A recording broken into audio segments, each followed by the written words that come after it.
나도부자 머니트레이너 윤차원입니다. 자, 오늘은 주식 상황에 맞는 변액 펀드 관리법. 자, 변액으로 시작했으니까 변액으로 끝을 봅니다. 잘 들으셔야 되고요.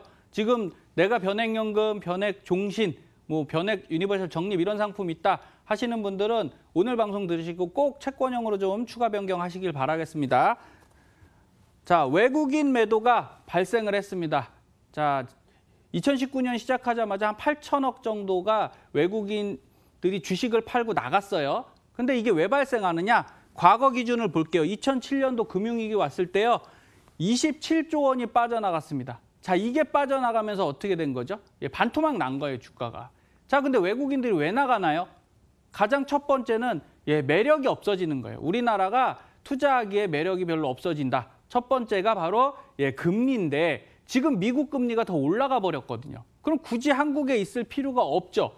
대부분들 외국에 있는 자금들이 거기서 수익을 충분히 못 내니 한국으로 들어오는 건데 지금 미국도 금리가 좋아요. 그럼 여기 있을 필요가 없어서 빠져나가는 겁니다. 그리고 두 번째, 달러와 원화에 대한 환율이 있는 거죠. 자, 이런 부분 때문에 발생하는데, 자, 오늘 이번 주 초에 2018년 말에 많이 빠져나갔던 자금들이 2019년도 초에 지금 다시 들어오긴 했지만 중요한 건 이겁니다. 지금 증시가 올라왔다가 다시 횡보를 하고 있어요.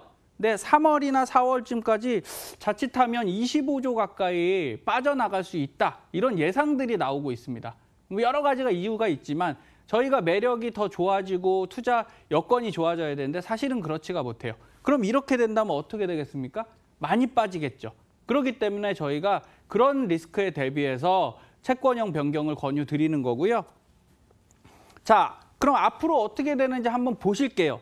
첫 번째, 미중 무역 협상이 일어나고 있었는데 사실 이건 이제 거의 끝났다라고 보고 있어요. 왜냐? 결론은 안 났지만 중국이 미국에 많이 맞춰줬습니다. 이번에 회의를 했고요. 어떤 거, 대두, 콩이죠. 미국산 콩을 좀 사줘 그랬더니 중국이 사줬어요. 그건 무슨 얘기냐? 안 싸우겠다는 얘기거든요. 막상 붙어보니 중국이 생각보다 너무 피곤한 거예요. 미국이 이거 같이 끝까지 가기엔 너무 피곤하다. 그래서 맞춰주고 있기 때문에 대부분 이건 긍정적으로 좀 해결될 거라 보고 있고요. 두 번째, 금리 조정. 자, 미국이 3번 금리를 조정한다고 그랬는데 이번에 파월 의장이 2번 정도로 얘기를 했죠. 이유는 인플레이션이었습니다. 아니, 금리를 올리는 건 좋은데 미국이 물가가 생각보다 안 비싸. 물가가 싸. 자, 최근에 우리나라도 기름값 많이 내려갔잖아요. 그래서 아마 주유하실 때 그런 거 느낄 겁니다. 가득했을 때 12만 원 나오던 기름값이 요새는 10만 원이 안 나와요. 아, 그럼 어떻게 느끼는 거죠? 물가가 싼데? 그러면 금리가 올라가지 않습니다. 그래서 미국에서 그래? 그러면 굳이 안 올리고 상황 봐서 올릴게 라고 했기 때문에 이것도 좀 좋아졌어요. 그리고 세 번째가 이제 블랙시트라고 해서 영국이 EU에서 나가는 거죠. 근데 이거는 알 수가 없을 것 같아요. 물론 3월 가봐야 한도가 3월까지니까 가봐야 알겠지만 이건 좀 부정적이에요.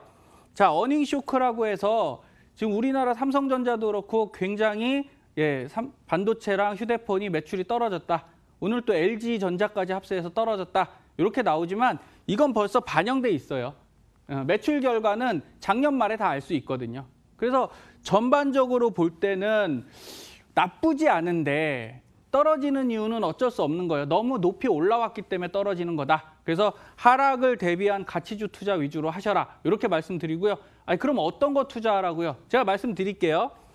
자, 외국인 순매수 지금 다시 살아나고 있죠. 외국인들이 다시 사고 있습니다. 근데 뭘 사느냐? 무조건 비싼 거 사느냐? 아니에요. 외국인들이 사는 종목 보면 자, 블랙록이라고 해서 외국에 굉장히 큰 운용사거든요. 자, 대림산업, 그다음에 캐피털그룹에서는 SK하이닉스, 현대차, LG유플러스, 피델리티는 BNK 금융지주. 이렇게 해서 자, 팔았던 거를 다시 사는 게 아니고요. 팔고 나서 이제 밸류에이션이 좋고 앞으로 올라갈 것 같은 그런 주식들을 다시 매수하고 있는 거예요. 그러니까 지금 시청자님들이 주식을 사신다 그러면 어떤 거 봐야 되냐? 외국인들이 사는 걸 자세히 보시고 좀 따라가실 필요가 있다. 이렇게 말씀드릴 수 있겠어요. 그런데 더 중요한 건 이겁니다. 바로 유망한 펀드와 섹터를 찾는 노력을 좀 하셔라. 이 말씀 드리는 거예요. 자, 고배당 지수. 우리나라가 지금 지수는 많이 내려왔지만 지금 외국인들이 사는 걸 보면 대부분 배당주입니다.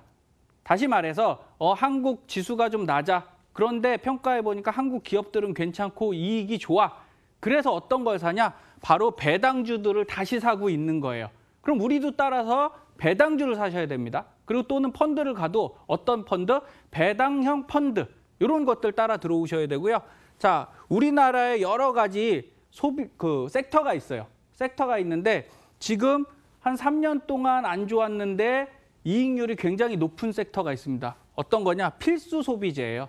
음료수, 식료품 이런 거가 한 7년 전에 굉장히 높은 수익이 났다가 지금 많이 가격이 너무 높아지니까 이게 이익을 많이 못 낸 거죠. 그래서 주춤하거든요. 하지만 중요한 건 지금 다시 살아날 기미가 보이고 있다. 이런 거죠. 그러니까 이런 것들을 발빠르게 체크하시면 분명히 주식에서도 다시 수익을 내실 수 있습니다. 다만 너무 어렵잖아요. 그래서 저희 나도 부자 머니트레이너 윤창원은 어려운 거 별로 권해드리지 않아요. 편하게 좀 하셔라라는 거예요. 생활하시기에도 스트레스 받고 내가 자식 키우고 정말 집 사고 돈 버는데도 힘들어 죽겠는데 재테크까지 이렇게 어려우면 못합니다. 그래서 굉장히 편한 재테크 많이 추천드리고요. 그러려면 어떻게 해야 되냐? 요거 하나 아셔야 돼요. 자, 2007년도, 2008년도 저희 금융위기 때 한번 보겠습니다.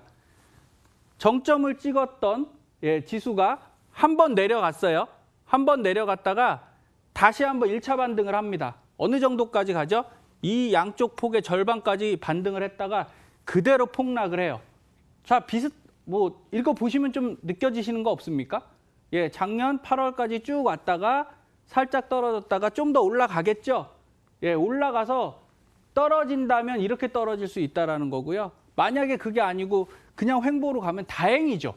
안 떨어져서 안타까워. 그런 분 없는 거예요. 그런 건 다행인데 준비를 하셔라라는 거고요. 이때 저가 매수의 기회를 잡으시던지 아니면 가지고 계신 펀드들을 깨먹지 않으셔야 돼요. 그러려면 펀드 변경이 필수입니다. 자, 그래서 어떻게 하시냐? 자, 이런 저성장 시기에서는요. 채권형 변경이 핵심이에요. 어쨌든 내가 갖고 있는 적립금이 손해를 보시면 안 되는 겁니다. 손해를 안 보려면 어떻게 해야 된다? 안전하게 채권형으로 넘어가 있어야 된다. 그래서 지금 정리를 해드리면 자, 주요 선진국 증시는 하락 예상이 되고 있습니다. 그러니까 이거 떨어질 예상인데 나 혼자 오를 거야. 이런 거 무모한 투자예요. 그냥 따라가셔야 돼요. 달러는 강세 예상이니까요. 달러 자산에 투자하실 수 있으면 좋고요. 그래서 제가 해외 주식이나 해외 펀드 이렇게 투자하시는 거 괜찮다고 했지 않습니까? 변액연금에서도 그래서 글로벌 펀드들을 많이 좀 넣어놓으셔라. 이렇게 말씀드리는 거예요. 너무 우리나라 것만 고집하시면 안 돼요. 부동산 가격은 서울 거는 올라가고 지방은 하락 예상이잖아요. 그래서 오늘 제가 서울 거에는 집 사실 수 있으면 사셔라. 갭 투자 말고 내가 거주형 아파트로 이렇게 말씀드린 거고요. 금리는 상승 예상이니까 시간차를 두고 가십니다. 그래서 자, 채권을 80% 보유하시고요. 20%를 주식으로 옮기는 거 요거 명심하셔갖고 내일 내 펀드, 변액 펀드 확인하셔갖고 채권형 80, 그런데 장기 채권형 말고요. 단기 채권형으로 가셔야 돼요. 단기나 MMF형으로 가시고 나머지 주식으로 가시면 됩니다. 그래서 이렇게 떨어졌다가 올라왔어요. 2007년도, 2008년도에. 그래서 제가 그때 펀드 변경을 해봤거든요. 2008년 9월 1일부터 2010년 12월 31일까지 해봤더니 무려 수익률이 53%가 나왔습니다. 자, 1억 넣었으면 1억 5천 됐다는 얘기예요. 자, 낮은 데 사서 이게 쫙 올라갔잖아요. 자, 이렇게 수익 내셔야 돼요. 그러면 3년 만에 50% 냈죠. 15% 이상 난 거거든요. 자, 여기서 10년 간다고 그 수익 안 나와요. 그러니까 이렇게 하락할 때 타이밍을 잘 잡는 분이 정말 투자에서 제대로 알고 투자하시는 분이다. 이렇게 말씀드릴 수 있고요. 자, 펀드 변경의 핵심은 적립금이에요. 자, 왜 이 말씀 드리냐면 펀드 변경하신다고 지금 투입하시는 거, 원로 내시는 걸 자꾸 바꾸시더라고요. 소용없습니다. 그건 해봐야 50만 원짜리면 50만 원 들어가는 거예요. 근데 적립금은 뭐냐? 지금까지 5년, 10년 묵혀놨던 2천, 3천만 원짜리들이 한꺼번에 옮겨가잖아요. 이게 안 깨져야 돼요. 그래서 자, 보시면 적립금 이전은 주가가 고점에 이르는 시기에 주식형에 있던 좌수를 채권형으로 넘겼다가 그걸 다시 떨어졌을 때 주식형으로 옮긴다. 간단하지 않습니까? 이것만 하시면 돼요. 이렇게 하셨을 때 10년 정도 이렇게 운영을 하시면 몇 번 정도 나오냐? 3, 4번 나옵니다. 3, 4번. 3, 4번만 저희가 드리는 시기에 잘 바꿔주시면 자, 10년 정도 되신 것들이 다 4에서 8%, 6%, 4%, 높은 거는 12%까지 나오지 않습니까? 이렇게 따라오시면 돼요. 자, 그래서 매일 제가 주가 차트, 주식 차트 보라는 말씀 안 드리죠. 안 하셔도 돼요. 그냥 쭉 매월 불입만 하시다가 펀드 변경 한두 번씩만 하실 수 있는 자, 나도 부자 변액 연금 굉장히 편한 플랫폼이고요. 이런 것들로 투자하시는 게 스트레스를 덜 받는 길입니다. 자, 그러면 자세하게 적립금을 어떻게 가야 되는지 저희 VIP 연금, 변액연금을 알려드릴게요. 자, 채권형 있고 단기 채권형 있죠. 제가 말씀드렸어요. 적립금 이전은 어디로 하시라고요? 자, 채권형 50% 있었기 때문에 자, 적립금 여기 45%만 잡고 단기 안정 채권형으로 25 잡는 거예요. 왜 단기로 가냐? 자, 더 떨어지면 바꾸실 거잖아요. 그런데 장기 채권 같은 데 넣어놓으시면 수익이 안 나요. 그래서 그런 것들을 왜 3년에서 5년 이상 내가 유지하겠다고 들어가는 채권이기 때문에 그렇습니다. 그래서 결정적으로 적립금은 이렇게 70% 정도 선을 채권형 잡으시고요. 자, 주식형은 배당형으로 잡아주세요. 수익 날 걸로. 그리고 월로 들어가는 건 채권 50에 롱텀 밸류, 글로벌 이런 식으로 해서 좀 그 주식 편입 비율이 높은 해외 주식과 국내 주식 하나씩을 섞어주시면 가장 좋은 포트폴리오다. 이렇게 말씀드릴 수 있습니다. 자, 절대 손해볼 수 없는 장기 투자 제가 말씀드렸어요. 네, 변액연금입니다. 이유는 똑같은 돈 낼게요. 적금하고 예금 50만 원씩 넣으셔서요. 여기는 이제 변액연금으로 넣겠습니다. 자, 그럼 6,500만 원 정도를 마련했어요. 그래서 연금을 받아볼게요. 적금에서 한 달 매달 30만 원씩 계속 빼면요. 23년 이후에는 결국 제로가 돼요. 그러면 이 다음부터는 어떻게 해요? 뺐을 게 없습니다. 그런데 연금 어떻게 된다고요? 똑같이 넣고 30만 원씩 받았으면 50년까지 죽을 때까지 받으면 1억 2천이에요. 예, 6천 넣고 1억 2천 됐잖아요. 자, 절대 손해보실 수 없으니까 오늘부터라도 실천하시는 나도 부자 시청자님들 되셨으면 좋겠습니다. 오늘도 윤창원이었습니다.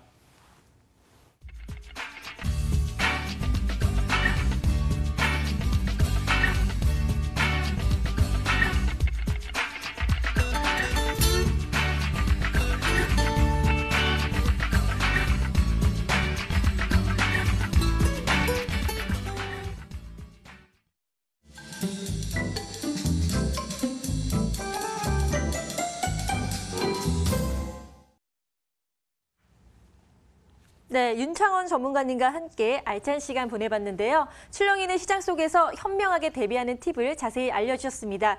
이렇게 자세한 팁을 알고 싶으신 분들은 머니토크쇼 나도 부자와 함께 보시길 바랍니다. 상담도 365일 24시간 언제나 열려 있으니까요. 궁금하신 점 사연 보내주시길 바랍니다. 문자는 건당 100원의 이용료가 부과되는 샵 0988번으로 또 전화번호는 아래 하단에 나오는 번호를 이용하셔서요. 문의 주시길 바랍니다.